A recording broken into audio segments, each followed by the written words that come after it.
This is Peter Helland with Dr. E. Michael Jones on the show Israel. And last show we were touching on Romans 1, the hardness of the heart for people who failed to acknowledge God. And I was looking at 2 Corinthians chapter 3, verse 14, and it's talking about the Jewish people following Moses.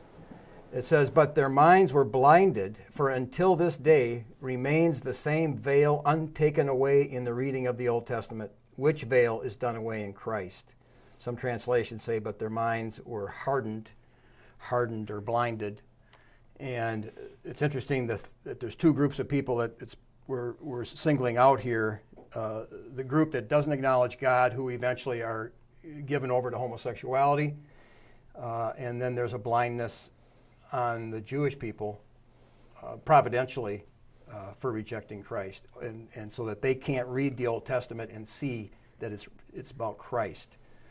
But what we're interested to begin this show is this incident that happened in Seattle maybe about a week ago at a coffee shop, and it came up. It's been on the news quite a bit about a coffee shop that a pro-life group went into after they were outside ministering. They were passing out pro-life literature. They went in to get some coffee. Turned out the owner was homosexual, and it turned out that somebody gave him one of their flyers that they were passing out. And he was, as he says, very offended, and he went pretty obscene. And in fact, the people filming this really didn't want to play it because it's so obscene. But the reason we're going to play it, people need to see what they're really like. Right? I mean, what's your... Yeah. We need to let's roll the thing and then we'll talk about it. Okay. Well, I'm gay. Okay. You have to leave. So are you denying us service? I am, yeah. So why aren't we allowed to stay? Because This is offensive to me. I own the place. Was it I have a right to be offended. Yeah. So I have a right to say. Did anyone Right. buy anything in the store? I didn't. No. I don't look So where does that come from? That came from outside the store. Right. at Okay, well, there's a lot of us in the city. I didn't leave So- anything in your store. so something you found on public property. I saw Yeah, it. you That- just said. You that just we- admitted right, that- so- Shut up. You just admitted to it Yeah. being you. Right. Yeah. So shut up. what about it So offends shut you? up. Okay. There's nothing else you can say. So This is you. so we're not welcome I here. do not want these You- people in this place. So you're not willing This to tolerate our is presence? extremely offensive. Can you Right. tolerate my presence? We are. Right. We're actually in a Really? coffee shop. Really? If I go get my boyfriend right now and fuck him in the ass right here, you're going to tolerate that? That would be your choice. Are you going to tolerate it? It's your place. Answer my fucking question. No, you're going to sit right here and fucking watch it. Well, no, I mean we don't want to Well, watch then that. I don't have to fucking tolerate this. Well, that's true. I mean, you Then don't. leave. All of Happy you. to. Tell all your fucking friends, don't fucking come here. Okay. Okay. Just know that Christ can save you from that lifestyle. Yeah, I like ass. I'm not going to be saved by anything. I'd fuck Christ in the ass, okay? He's hot. You would be bearings. Okay, great. It's not a joke. Good, I'm glad. You won't be. Okay, we'll pray for you guys. If Stay there's somebody away, here. dear. All right. Thank you. All righty then.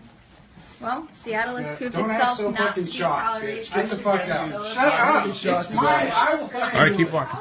Let's go. thought it was a tolerant safe space. Yes. Seattle likes to talk about safe space a lot, but I guess Stop. Seattle's not Stop. tolerant at all.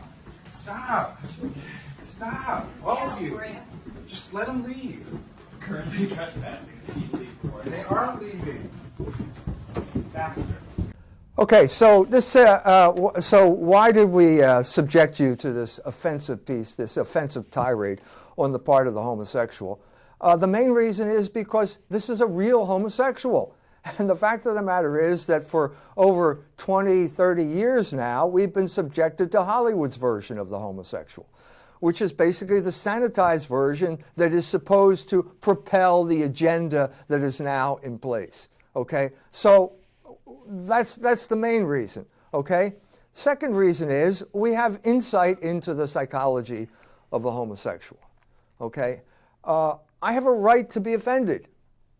Now, I'm not a constitutional lawyer, but is this in the Constitution or the Bill of Rights, that you have a right to be offended? Or he has a right not to be offended. Is that what he means? He has a right to be offended, he said. To be offended. But it Or to not to be offended. Either way, it doesn't. Where is this right in the Constitution?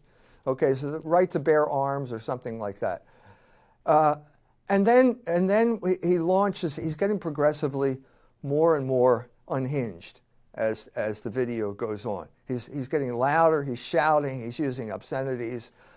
This is not the homosexual that gets portrayed in the movies, is it, or on television? No, Well, it's not. If you were at Fiddler's Hearth, and you're playing Monday night, and you witness this, the owner comes out and carries on like this. This is a public facility.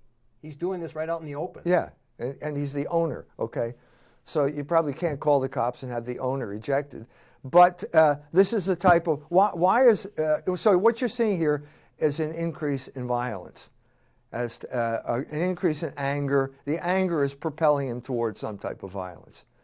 The fundamental fact of homosexuality is violence, okay? It is, number one, violence against nature, against the order of nature, okay? It is, number two, violence against other homosexuals. The main source of violence against homosexuals is other homosexuals, because what they call the sex act is an act of intrinsic violence. It does violence to the human body, as we all know now after all this experience. You may or may not believe that AIDS is caused by a virus called HIV, but the disease that follows from homosexual behavior is indisputable. The fact that people die from not a virus, in my opinion, but from the homosexual lifestyle is a more convincing argument of the violence. Okay? And also there is a kind of suppressed story here. The amount of murder associated with the homosexual community is something that never gets discussed. Okay? But you see it all in its beginning phases right here in this discussion. He's getting more and more violent. If they were to say, now let's transpose this to South Bend, Indiana, because he had a similar incident here not far from here. North Liberty. Remember North Liberty? After Obergefell, some intrepid reporter from one of these newspapers or TV shows shows up at a pizzeria, Walkerton, sorry. Walkerton shows up at Memories Pizzeria or something like that, and says, "Would you serve gay people?" And the person said no, and national news. Well, wait a minute, this is exactly the same thing. This is exactly the same thing. This is a man who is violating every single canon of the civil religion, going all the way back to the civil rights movement. Remember the civil rights movement? Remember sit-ins? What were sit-ins? They were at segregated lunch counters. And the proof that America is God's country and we are all decent people was that the Supreme Court and the judicial system intervened and said it was illegal now to refuse service to someone at a public facility. That's what this man just did. Now, this man did this with impunity because he's a homosexual and he knows he is a privileged person because of that. But this is, we did the show on the monument. You had Theodore Hesburgh and Martin Luther King. And the thought is that perhaps the South Bend, the mayor and the people running the town were wanting to attach the civil rights movement to they were trying to take the homosexual movement and attach it to the civil rights movement, and that's kind of what the monument represented. Yes. But this right here kind of shows you what the homosexual movement's really about. Well, it flies in the face of everything that the civil rights movement is supposed to stand for. Yeah, so they can't be joined together. So what we're dealing with is massive, massive hypocrisy on the part of the people who portray these people as some type of innocent victim. These are violent perpetrators of violent activities who hate nature and hate their fellow man. There's no question about it. All you have to do is watch this behavior. All you have to do is look into what they do to each other, and the conclusion is inescapable. Okay? And it's been covered up by Hollywood for I don't know how many years now. You name it, 20, 30 years, whatever it is. And it's celebrated. The cover-up is celebrated, as, for example, when Vice President Biden praised the Jews for being responsible for gay marriage and then said it was because of Will and Grace and TV shows like that basically the country came to accept homosexuality. Completely flying in the face of all of the credible evidence to the contrary. Everyone saw these people as somehow victims of discrimination, unjust discrimination. Okay?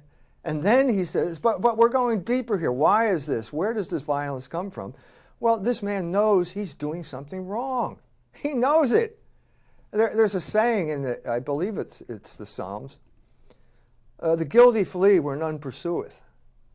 This is a man who is consumed with guilt and shame over what he does. Well, he's wrong on two levels, because he certainly mentions Jesus Christ in a follow away there, but he's aware of Christ, so he must be aware somewhat of the teachings of Christ. Well, you can't not be aware of it. So what am I talking about here?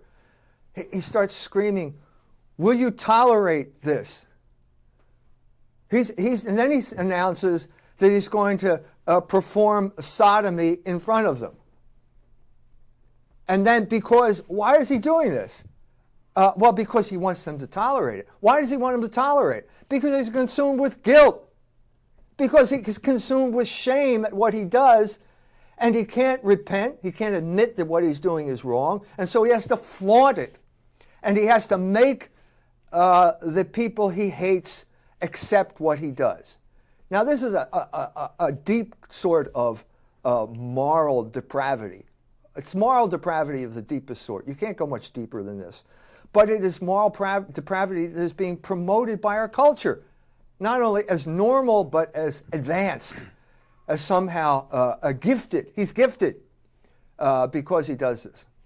Okay? Now, I'd like to get into this at some point along the way, but I'm taking that word gifted from a particular context. The movie is X-Men. I believe it's X-Men 2. I'm sorry if I'm confusing them here. But there's a coming out scene in this movie in which the young man is coming out as a mutant, okay, which is something we need to explore here. And the father and the mother are there, and the father says, "Well, we sent you to the school because we thought you were gifted." And the girl pipes up, "He is gifted." And then the mother says, "Well, it's this it's the mutant problem." And then Hugh Jackman, who's the moral authority here, says, what mutant problem? So in other words, mutants are gifted. In other words, homosexuals are gifted. They are special, and therefore they deserve special treatment here. Now, what I want to get back to here is the X-Men is in many ways the Rosetta Stone of the homosexual ideology. You know what the Rosetta Stone is? Do I have to explain this? Basically, they found a stone. They could never translate Egyptian hieroglyphics until they found the Rosetta Stone, and there it was, hieroglyphics in Greek, and they knew Greek, and suddenly they could translate Egyptian hieroglyphics. That's what the Rosetta Stone is.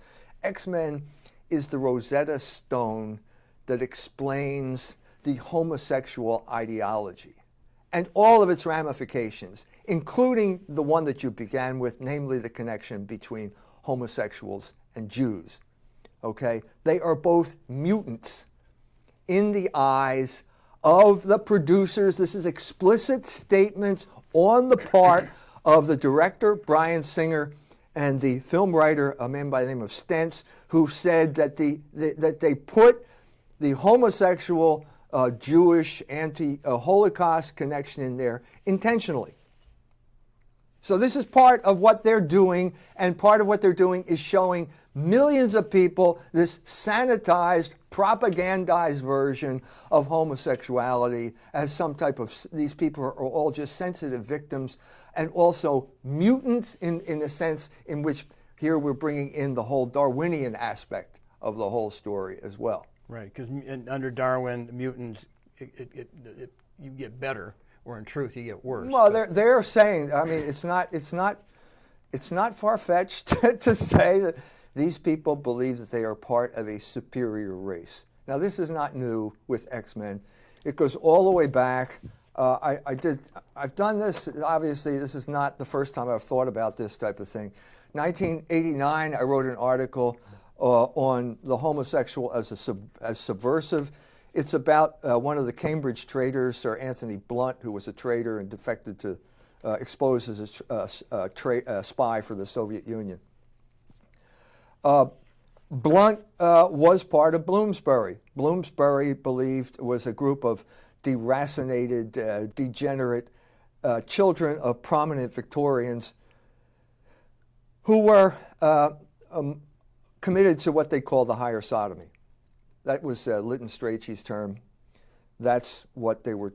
That's what they believed. They were part of a secret society called the Apostles at Cambridge, and it naturally led, within one generation of the founding in the 1920s, to being Soviet spies in the 1930s, and eventually they all got caught.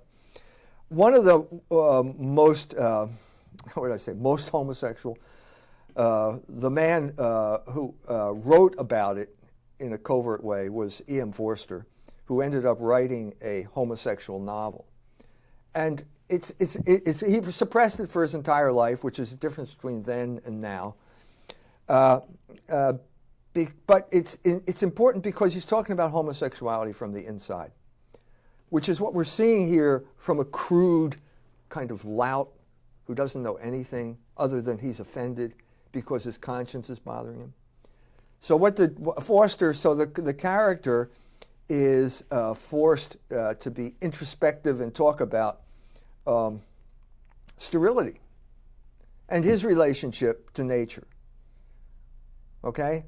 So at one point he's walking, there's a hedge of flowers, he's walking behind it, and it's like the confrontation between the homosexual who is committed to unnatural acts, comparing himself to nature, which is, in a sense, fertility. That's what nature is about, propagating itself.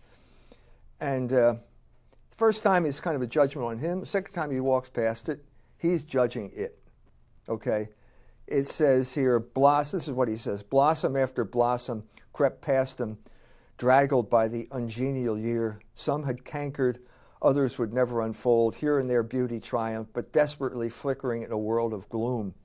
Maurice looked into one after another, and though he did not care for flowers, the failure irritated him. Scarcely anything was perfect. On the spray, every flower was lopsided, the next swarmed with caterpillars or bulged with galls. The indifference of nature and her incompetence. Well, what do you mean, the incompetence of nature? No, what you're saying is you're projecting, as Pope would say, everything is yellow to the jaundiced eye. And so you're at war with nature, and so all you see in nature is defect rather than purpose. Well, that brings to mind like the real famous scripture, to the pure, Titus chapter 1, I think. To the pure, all things are pure. Yeah. To the impure, all things are impure. Yeah, and to the homosexual, to the jaundiced eye, everything is yellow. So what you're seeing is his projection onto the world of his own disordered state. Okay? As I said, the epiphany, this is me now, the epiphany ends with Maurice leaning out of the window to see whether she couldn't bring it off once, and finding himself confronted with the bright brown eyes of a young man. The young man is a gardener whom he eventually has an affair, and the affair eventually confirms him in his choice of homosexuality over being normal. It is as if the deformation he perceives in nature allows him to feel vindicated in the eventual moral deformation which he chooses as his way of life. By pleasuring, this is Forster now, by pleasuring the body, Maurice had confirmed in his spirit in its perversion, and cut himself off from the congregation of normal man. Okay, that's the honest appraisal of a young man who is still perhaps within the realm of reform here.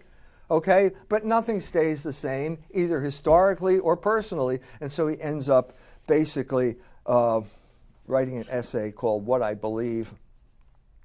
I believe in aristocracy, if that is the right word, and if a Democrat may use it, not an aristocracy of power based upon rank and influence, but an aristocracy of the sensitive, the considerate, and the plucky. Its members are to be found in all nations and classes, and all through the ages, and there is a secret understanding between them when they meet. They represent the true human tradition, the one permanent victory of our queer race over cruelty and chaos. Well, let's be honest here. Here, Foster is putting one over on the BBC and the entire English public. He's not only saying, celebrating his queer race, okay, he's saying they're superior. And this is precisely the situation that we have reached right now. Superior Okay. even in morals is what he suggests. Well, I think that's what they believe because they're more sensitive. They don't like to use the word morality because it implies something else. But yes, they are superior. Not only are they superior, they're completely right, and anyone who disagrees with them is completely wrong. Okay, this is an example of what we used to say, error has no rights. This is a flagrant example of that, and we are living in South Bend, Indiana. We are the victims of it, okay? Because now we have a homosexual mayor in South Bend, Indiana. And because he's the homosexual, he is the member of a superior race. But it's like what John Adams said about the American Revolution. He said the revolution was over before the first shot hit. He was saying that there was a revolution in the mind. And when we were at the Land O'Lakes 50-year conference, meeting there with John Greevey overseeing it, John Greevey said 90% of the professors at Notre Dame are for same-sex marriage. And he said, me also. So it's the next step that we have a gay mayor because the main employer in town, 90% of them are for it. Yes, and he went to St. Joe High School too. Didn't make much of an impression on him, evidently. But what you're seeing here is we are now in a situation where we are living under this tyranny. This is the tyranny. Now the mayor is not stupid enough to talk this way, the way this guy did, the homosexual did, because he's a public official and he will not talk that way. But there are obviously similarities here. I mean, when you become part of the elite, to what do you swear allegiance? What is the core belief of the elite, the Anglo-American elite? What is it? English ideology? Darwinism. Yes, it is the English ideology, but it's Darwinism in particular. And what is the main vehicle of Darwinian evolution? It's mutation. Natural selection through mutation. Mutation. So who are the heroes then in the evolutionary struggle? Mutants. Well, this is what X-Men is about. They call them mutants, and mutant is a conflation of, as you said before, as they themselves said in their own documentation, a conflation of Jew and homosexual.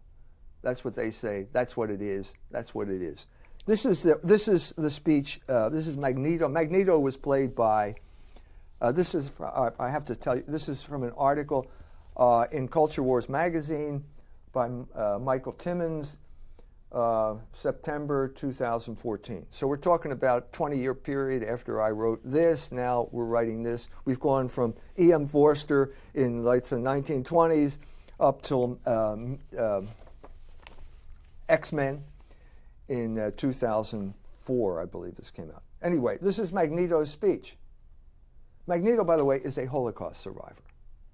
That's very clear at the beginning of the movie, that they have shots of the Holocaust. You're clearly supposed to associate homosexuals with the Holocaust and so on and so forth. Anyway, Magneto says, "You built these weapons to destroy us. Why? Because you are afraid of our gifts, because we are different. Humanity has always feared that which is different. Well, I'm here to tell the world, you're right to fear us. We are the future. We are the ones who will inherit this earth, and anyone who stands in our way will suffer the same fate as these men you see before you. Today was meant to be a display of your power. Instead, I give you a glimpse of the devastation my race can unleash upon yours. Let this be a warning to the world and to my mutant brothers and sisters out there. I say this, no more hiding, no more suffering. You have lived in the shadows in shame and fear for too long. Come out and join me. Fight together in a brotherhood of our kind, a new tomorrow that starts today." That's, as I said, the Rosetta Stone that exposes the conflation of all of these ideas, the overlay of all of these ideas. You have, on the one hand, the homosexual demi-monde, the homosexual is subversive, E.M. Forster, the 1920s, Bloomsbury, the Cambridge Traders. You have the whole Holocaust narrative that then gets superimposed over that. What's the intersection there? Well, maybe communism, Jews and communism, okay? Traders like the people who Rosenberg? the people who sold the atomic bomb The Rosenberg couple. to the Soviets, that type of conflation. And then you have Darwinism as basically the official ideology of the Anglo-American Empire, which says basically that all progress is a result of mutation. Now, what does that mean? Mutation is a distortion of the original logos. But there is no original logos, so everything is distortion. In other words, there is no nature, there's only mutation. Now, Kinsey, another key figure in this whole thing, Kinsey was a homosexual. He also appealed to Darwinism. He also gave a speech that was very similar to Forster's Our Queer Race speech. In other words, what we're going to have, what you see here is a conflation of all of these subversive groups now forming this ideology that gets imposed on us through these huge Hollywood movies, comic book movies, like X-Men. Just a thought on the evolution. Now, I think I've said this before, but I was at Notre Dame, and there was a guy in our prayer group, this was years back, studying on the 12th floor, which is the theology department. And I said, I can't remember his name, I said, hey, what are you studying? He said, pre-med. I said, well, what are you studying, in particular? Evolution. I said, well, how about your other subjects? What are you studying in them? And he goes, that's interesting. I'm studying evolution in all the subjects. And I go, And I said, as a fact or a theory? And he goes, a fact. I mean, like, what else would it be? And I said, well, look behind you, because I knew the books behind him was a whole series of books contending with the idea of evolution. But he didn't know about it. But here's somebody in pre-med, which is an intense course. And then they go on to become doctors and leaders in the community, especially in South Bend. Doctors are very, very significant. Their training, even at Notre Dame, is on the lines of evolution. Right. So what do they have in common? What does it have in common? Let's go back to South Bend again. We just had the inauguration of a new form of trash pickup in South Bend, Indiana. Okay, this was a classic instance of if it ain't broke, don't fix it. There was trash pickup. The city of South Bend is designed in a certain way. There are houses and they face the street, and then there's an alley, and then there's another street. And the alley is meant for things like trash pickup. Now, just to intersect, you don't know Phil Legia, but he was at Holy Cross for a while. But he had a trash pickup called Phil and Amy, P&A. And I worked for him for a year and a half, riding, on the back. And I didn't feel so bad because one time a lawyer quit the law and he did it for a while. Yeah. But so what you had previously, we had private trash pickup, and then it became the city took it over, demanded that you use their trash can, but it was still honest in many ways, honest trash pickup because it was still in the alley. You had two guys on the back of a truck, so you employed 3 people, and 2 of them got off and dumped it in, and it wasn't a problem. Okay, now it's a problem. Now it's a problem. Now it's my problem. First of all, it was imposed on us without any discussion whatsoever, in spite of what the city says, completely imposed in a completely autocratic way. Okay, no discussion, probably because of budget constraints, which means now they're shifting, they're basically unemploying people.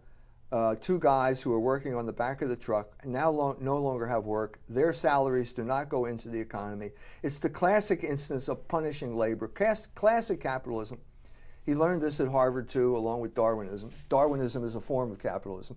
So these people are no longer earning wages. They're no longer contributing to the economy. And now you've got people who have to drag their trash cans down, wheel them down. from wherever. You're not allowed to leave it on the street. You have to put it up where it can't be seen, and you've got to wheel it down. Well, my wife called up and complained. Of course, you're allowed to complain. So you call up a lady who is the other end of the 311 number, and her job is to make you feel stupid and guilty because you cannot reason with these people. Why can you not reason with them? Because they represent a totally irrational ideology, symbolized by homosexuality. Homosexuality is in many ways the culmination of Darwinism. As in X-Men, that's what the reality is. So basically, if you think, as our mayor does, that the anus is a sex organ, okay, how can I explain to you that the alley was designed for trash pickup? I can't do it. Because your mind has been so darkened that you can't see the fundamental purpose of the human body, organs of the human body. And the homosexual being superior, America is the first Christian country, I'm guessing, that did not have monasteries. Okay, did not push for the celibate life. So we don't have a real strong celibate life church. Where there was monastery, I think you told me, in England, in every county, the average county had 5 monasteries. Well, no, it wasn't monasteries, but some place that would take you in for the night. Okay. If you weren't, some institution that would take you in for the night if you weren't. But the people that, Mark Knoll at Notre Dame said the kingdom of God has mostly advanced through the celibate life, through the monasteries. You know, there's strength in men living in community. And now there's a void, and now the homosexuals are celibates, I mean, they're not, but they're sterile. They're not entangled in a marriage. You see, America is a place where the single life There's a lot of water that's going over the dam here. And what I'm trying to focus on is the latest phase of it, the latest phase of it, which is basically the fundamental irrationality of homosexuality. It is fundamentally irrational. You can, if you accept the fact that the anus is a sex organ, then I can't talk to you. I'm sorry. But it's not. I can't call you up and say, look, the alley was designed for trash pickup, because you are fundamentally deaf to that notion. But it's not irrational in the sense that if only 2 or 3% of the population is achieving this much havoc, that's not irrational from their point of view. It works. No, it's irrational no matter how you look at it. They won't admit it. But what you're saying, so we can draw back from the homosexual thing. Let's take a step back to the Darwin thing, which is the progenitor of the homosexual thing, via concepts like mutants and mutation. What is the universe? Well, there is no purpose to the universe.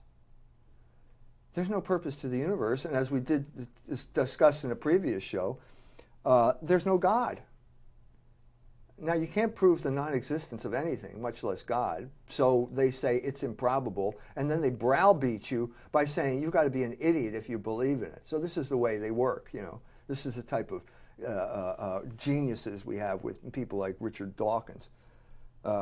Okay, but what's their fundamental premise? There is no rationality to the universe. There is no purpose to the universe. There is no God as author of the universe. If there's no God, then there's no God who is author of the moral law. If there's no moral law in the universe, then all there is power and will. I mean, Shakespeare said this. It's in Ulysses' speech in Troilus and Cressida. He figured it out during the 16th century because that's when it became apparent, when the English thugs, who were known as Protestants, took over, stole the church property, and created this so-called Reformation. It's all a kind of direct line from there to here, a long line, lots of water over the dam. But we've reached the point where, okay, sure, you can call 311 and you can talk to a lady whose mind has been completely darkened because she accepts the homosexual ideology, which is fundamentally irrational. If you accept that, I can't talk to you. There's no way I can talk to you, and that is precisely what happened, okay? It's pointless to talk to people like this. You can't reason with people like this because their lives are based on the flagrant violation of everything reasonable. Right, and It's that simple. They had a case in Massachusetts, I just saw it in the paper, an 85-year-old lady spoke out on something that the gays were doing, just way out of proportion, and she said, well, this wouldn't be right. And it says the whole village turned against her. So they don't they don't respect. That's the type of witch hunt that these people orchestrate. Witch hunt, even against their grandmother. Moral panic, denouncing members of your own family because they're not going along with this completely irrational ideology. This man exhibits that. You can see this. You can see violence right around the corner here. It's not long before. I mean, in California, places like that, the left coast, we have more of this type of violence. Well, the Black Lives Movement. I think two of the black girls came to Notre Dame. And Mario said it on one of the shows here, Mario Sims. He said, well, they were lesbian. Of the three leaders, two were lesbian. And look at Antifa and Black Lives Matter. It's moved. It's not Martin Luther King nonviolence. They moved past that because they can't contain themselves. They don't have the discipline. This is violence waiting to happen. It's violence waiting to happen. You could see it in that video. You can see it anytime you're dealing with real homosexuals as opposed to Hollywood fantasy homosexuals who have been imposed on us by the Jews that run Hollywood, who identify themselves as mutants, at least according to Bryan Singer and all of his Jewish scriptwriters and producers. This is the ideology that's being imposed on us, and the result is that tyranny. There's no other word, because if there's no logos, if there's no discussion, if there's no speech, all we have is force. And that's precisely what we have in Indiana in a moderate form. Okay, not as bad as Seattle, but we're getting there because, why? Because we have a gay mayor. Because you cannot talk to someone like this. This is fundamental irrationality. So I go to the neighborhood meeting, and for the trash? Yeah, well, this is just a neighborhood meeting. I bring up the trash. Now, during this discussion with this 311 lady at City Hall, my wife said, she said, well, why can't you drag it down? My wife says, I just can't do it. I'm not strong enough.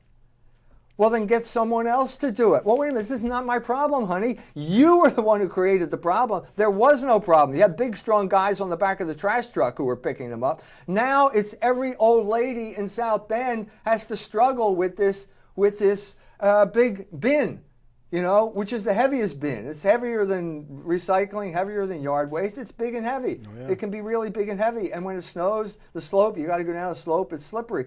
So who should show up at the meeting?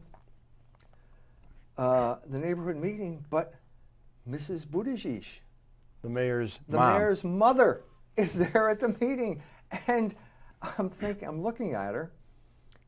She's this, frail-looking old lady. I don't know how old she is, but I mean, I know the way she looks, and I'm watching her. She's sitting talk. It's time for her to go. She's struggling to get up out of the bench, off the bench. And then she's a little bit uneasy on her feet, and then she kind of, I don't know where she went after that.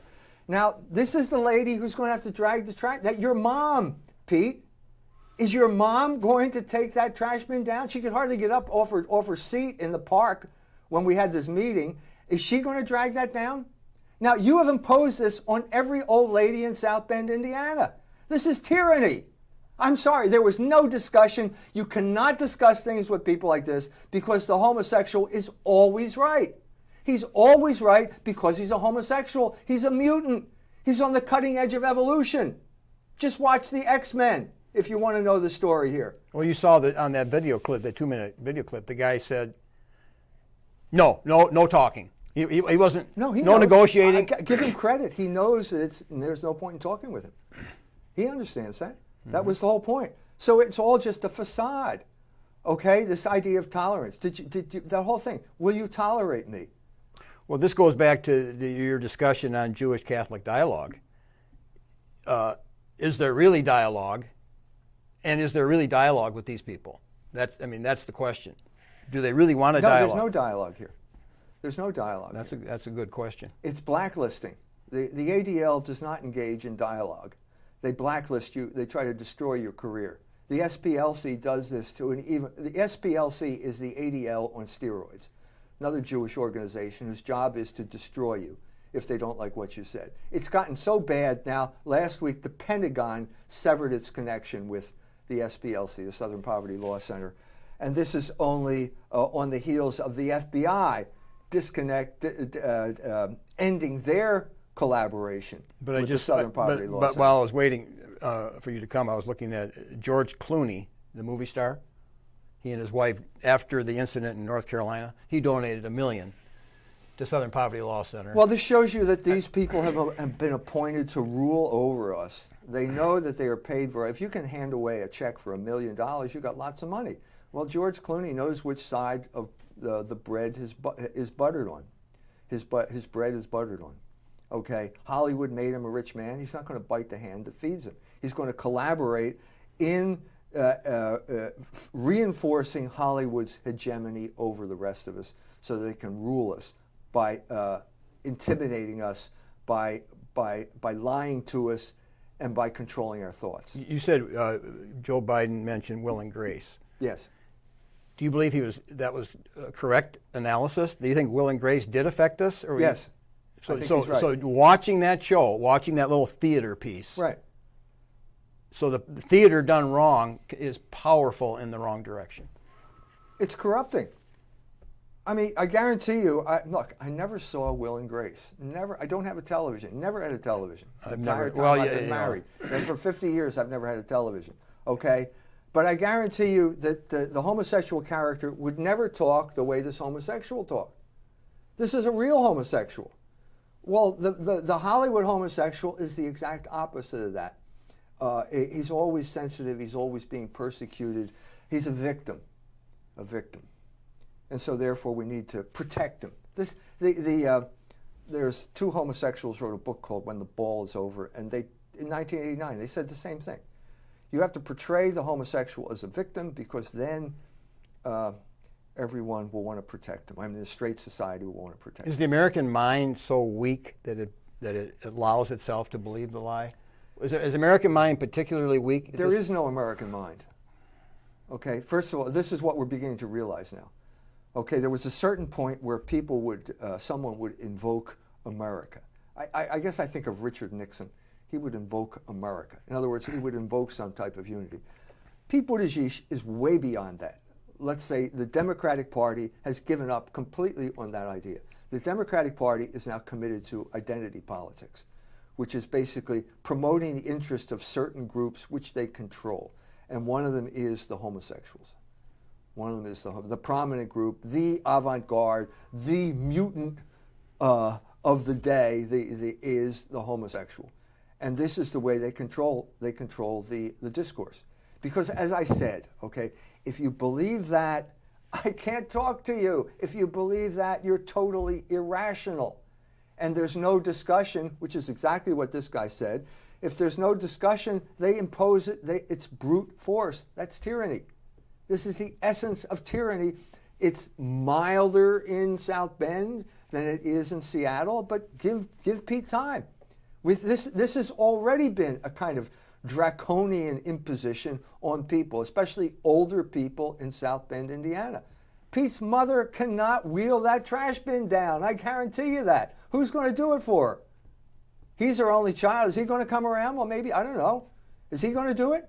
I doubt it. He's too important to wheel trash bins down to the curb. And that's on a local level. The part I read in your book on the Degenerate Moderns, Anthony Blount, was the connection between homosexuality and communism, that the homosexual movement was fueling their communist mind. Why is that? Because they're subversives.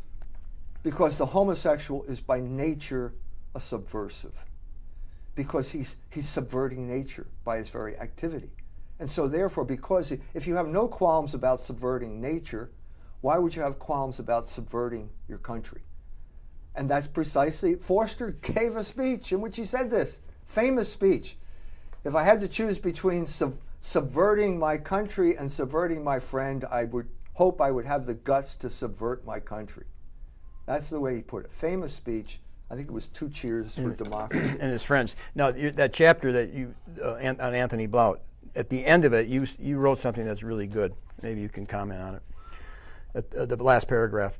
They can either conform their actions, the people, there's two choices here. People can either conform their actions to the moral law or conform the moral law to their actions. The former case calls for repentance. The latter, rationalization, ideology, and ultimately a social activism in which those who feel guilty will unite and try through political means to make wrong right. And then you finish by saying it'll even be ruin for the country that lacks the will to conform itself to the moral law.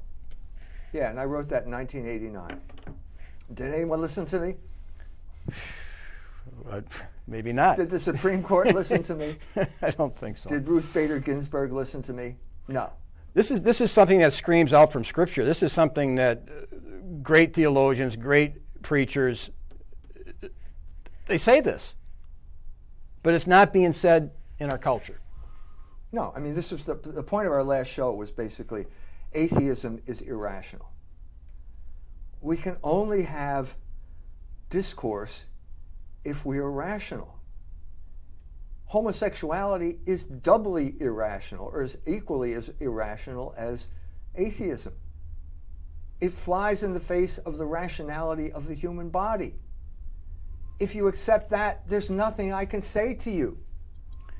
There's no basis for discussion here. If there's no basis for discussion, then it's going to be will. And that's what it is in South Bend, Indiana. We decided that the old folks who were having their trash picked up in the back and no problem are now going to have to go out in the snow and slip and fall down their slopes to get that trash bin down to the corner because Pete said so. Because he's the ruler, he's the tyrant, he runs the city, he's a homosexual, and therefore you cannot disagree with him. Remember the book by Robert Bork, Slouching Toward Gomorrah? And there was the lawyer for the pro-life movement in town used to be Greg Ball.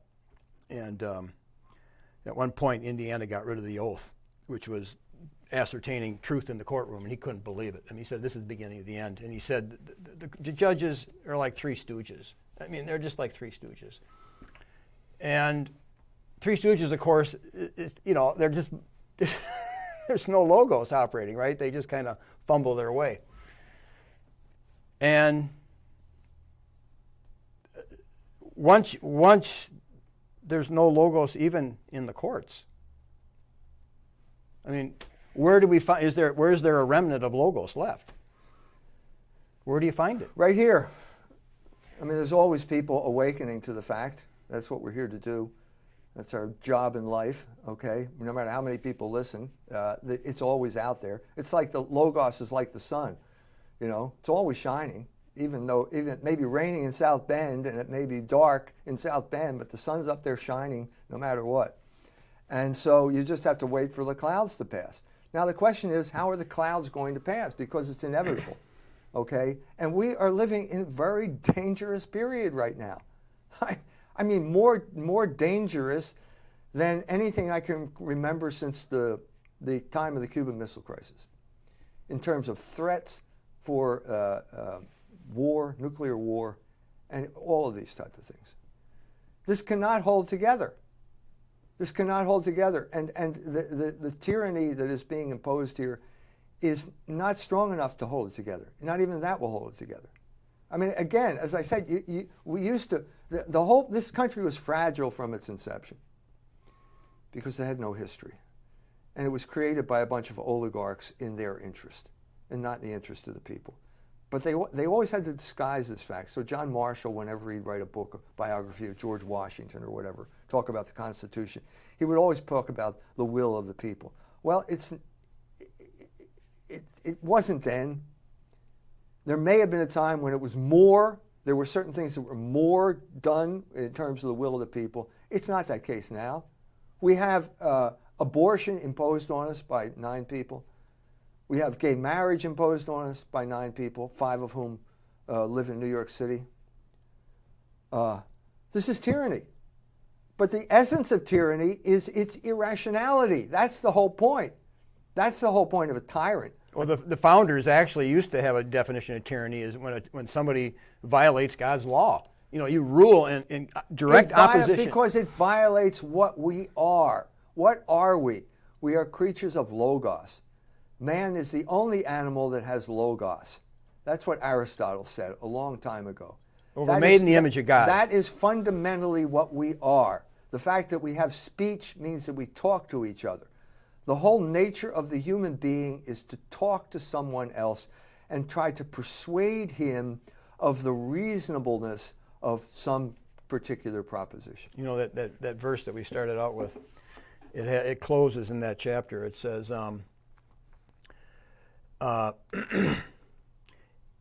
even unto this day when Moses is read, the veil is upon their heart. You know, the blindness is upon their heart. Talking about the Jews. Nevertheless, when it shall turn to the Lord, the veil shall be taken away. Now the Lord is that Spirit, and where the Spirit of the Lord is, there is liberty. But we all, with open face, beholding as in a glass the glory of the Lord, are changed into the same image from glory to glory, even as by the Spirit of the Lord. Now, what I'm saying is, we talk with each other.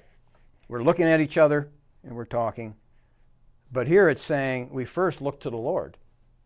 And as we look to Him and to His truth, we're changed from glory to glory. So our truth comes... The third sentence of the Gospel of St. John says, Logos is God. Okay, so you're talking about, that's the fundamental nature of God, is Logos. That we are creatures of that God, and our nature is the Logos that He created in us.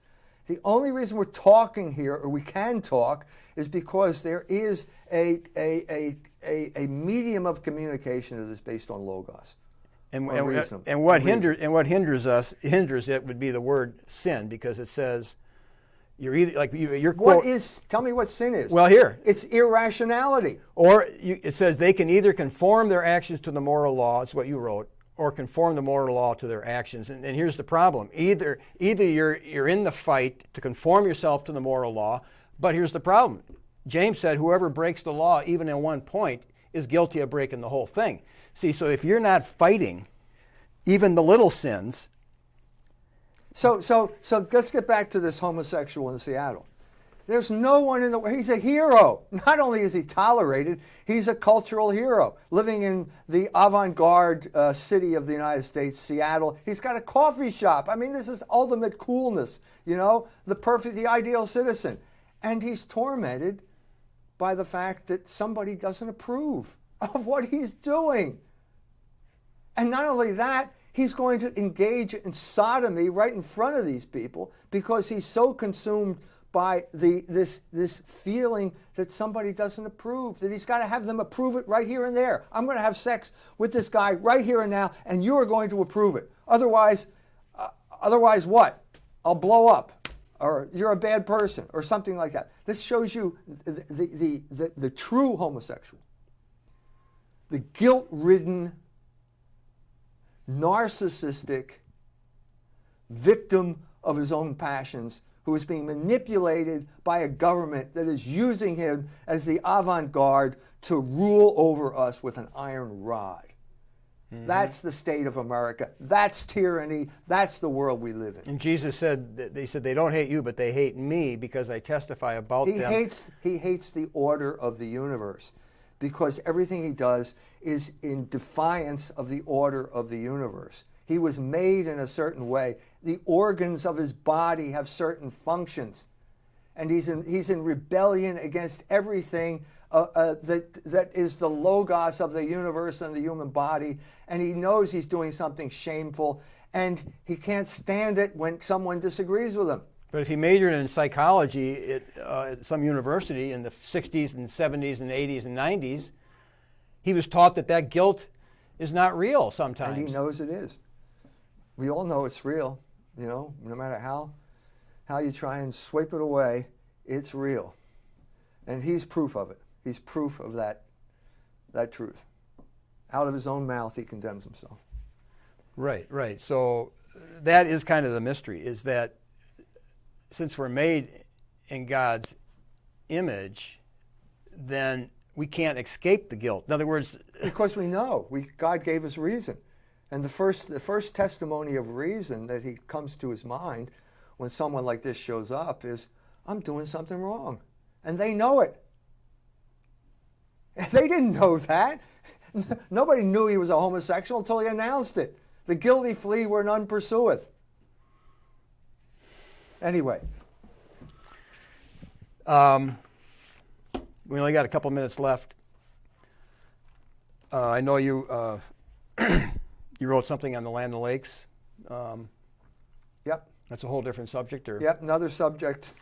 But this is in Degenerate Moderns, available from Fidelity Press, and Michael Timmons' brilliant article on X-Men, mutants, Jews, and homosexuals in culture wars. I recommend that we join the community and start buying this and subscribing. Okay.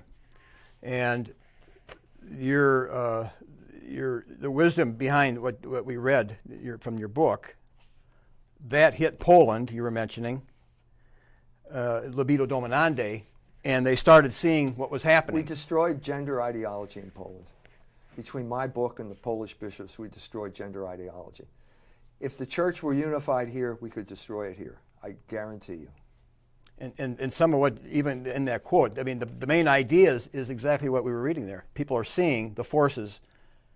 Either you're trying to be conformed to the moral law, or there's a movement trying to challenge the moral law. Either you conform your desires to the moral law, or you conform the moral law to your desires. There's no other option. And the movements are either aligned that way, but some churches are even against that.